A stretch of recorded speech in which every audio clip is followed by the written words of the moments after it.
Welcome to Freeport-McMoRan, Miami Tank House. Our number one goal is ensuring the health and safety of all employees, contractors, and visitors who come to the tank house area. Production will never be prioritized over safety. Anyone who comes to the Miami Tank House and sees something they perceive to be unsafe is expected to stop the job immediately. Even if you are not sure whether something is unsafe, it's always better to stop the job and ask questions. In this video, you will learn about the hazards in our area, the PPE requirements for the tank house, communication and reporting any issues, and what to do in an emergency.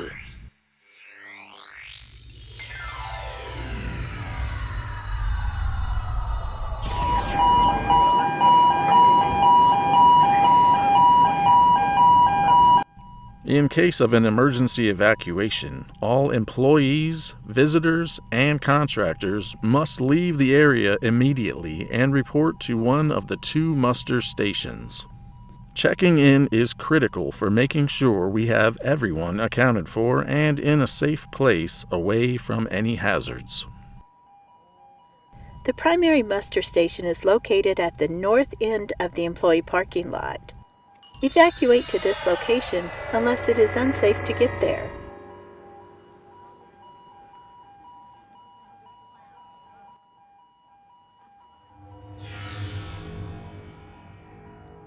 The second muster station is on the south end of the tank house at the back gate. It may be safer to evacuate to the secondary location due to hazards such as SO2, NO2, or fire. The nature of the emergency and its source relative to your work location, as well as the wind direction, are factors that may necessitate evacuating to the secondary muster station. Red alerts will be communicated over the 2-way radio, and a red flashing light at the front of the tank house offices will be turned on to alert anyone in the parking lot. While under red alert for lightning in the area, all employees, contractors, and visitors must maintain a safe location, such as a building or inside a vehicle, until the red alert is lifted.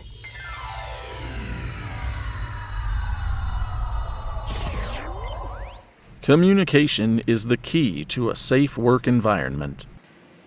Any work we are doing must be communicated upstream as well as downstream between work areas. Jobs in one location may have an effect on the work in another location. Communicating between work areas should be done by 2-way radio tuned to the tank house channel, by landline phone, mobile phone, or face-to-face. Any contractors, visitors, or Freeport employees not based in the tank house who are performing work at the tank house must report to the control room and communicate the number of employees working with them. Whenever the number of employees changes throughout the day, it must be updated with the control room so everyone can be accounted for in an emergency.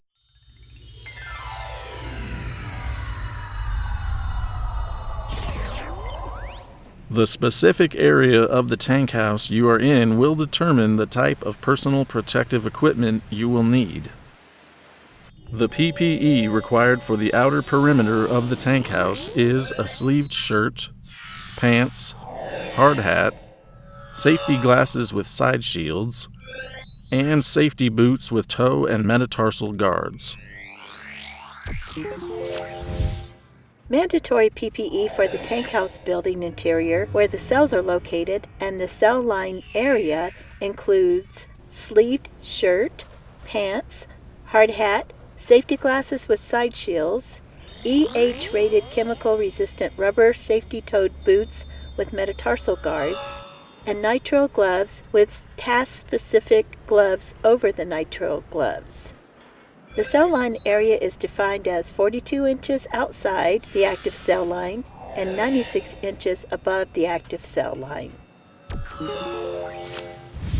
PPE required for the basement under the tank house active cell line consists of a sleeved shirt, pants, hard hat, safety glasses with side shields, EH-rated chemical-resistant rubber safety toe boots with metatarsal guards, nitrile gloves with task-specific gloves over the nitrile gloves, and chemical splash-resistant goggles or a face shield. Each area has basic PPE that is mandatory. Other PPE may also be required based on the specific job you are doing.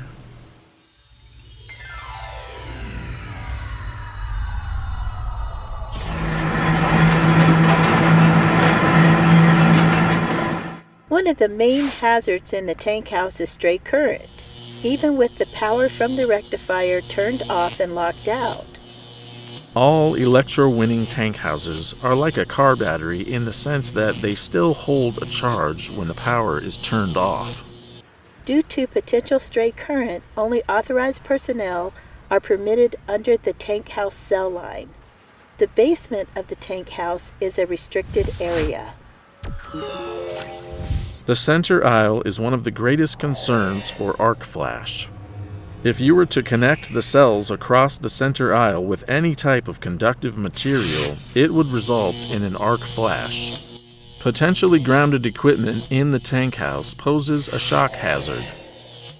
All personnel, contractors, and visitors must be vigilant to identify potentially grounded equipment that's within reach of energized cells and all cell components.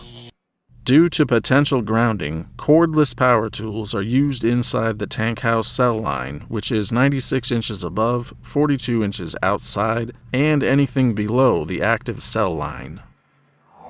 While working in and around the tank house, any indication of stray current, such as an electrical shock or abnormal corrosion of equipment, must be reported immediately to a supervisor. Over here by cells 83, 84, we got a pretty good leak.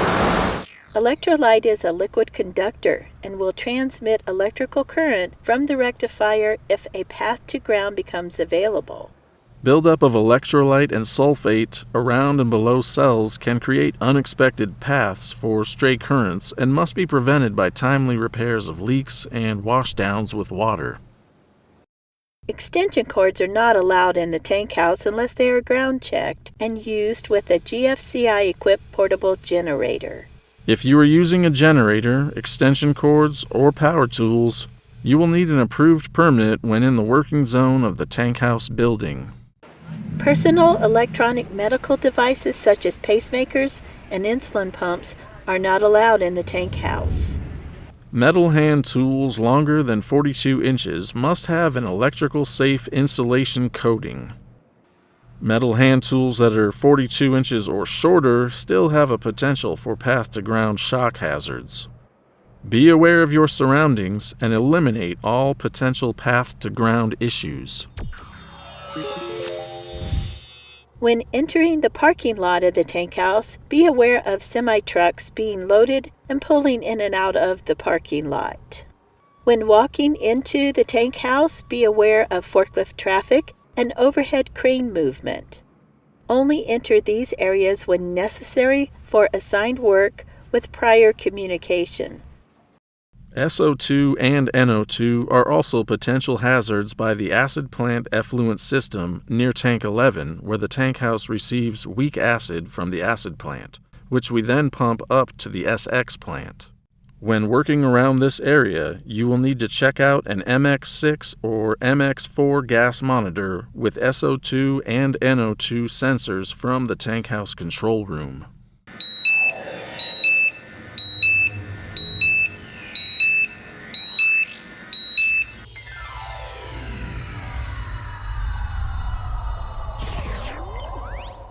We are all stewards of our environment. Please make sure any trash or waste you may generate gets disposed of in the proper container.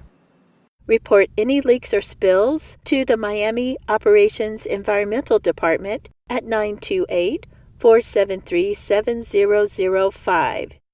If it's safe to do so, try to contain the spill using spill kits or berms to keep it from growing in size.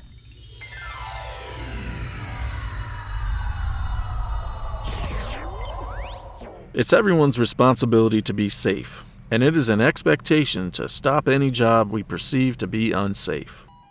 In case of an emergency, know the evacuation plan and where the muster stations are located. Any task we perform may affect other personnel upstream as well as downstream throughout the facility. Let's make sure we communicate all parts of the job to be done. All personnel from other areas, including contractors and visitors, must contact the tank house control room to check in before entering and to check out when leaving. PPE requirements vary depending on the area of the tank house. If you are unsure what PPE is mandatory, please ask a tank house employee. Hazards such as stray currents, semi-trucks, forklifts, SO2, NO2, and overhead cranes are just a few of the hazards that may be present. Other hazards, such as those inherent in confined spaces and working at heights, may exist for certain tasks which require special training and certification. Know the safety controls, and if you are ever uncertain, don't hesitate to ask for clarification. Remember, make sure we are doing the right thing even when no one is looking. Thanks for watching and have a safe day.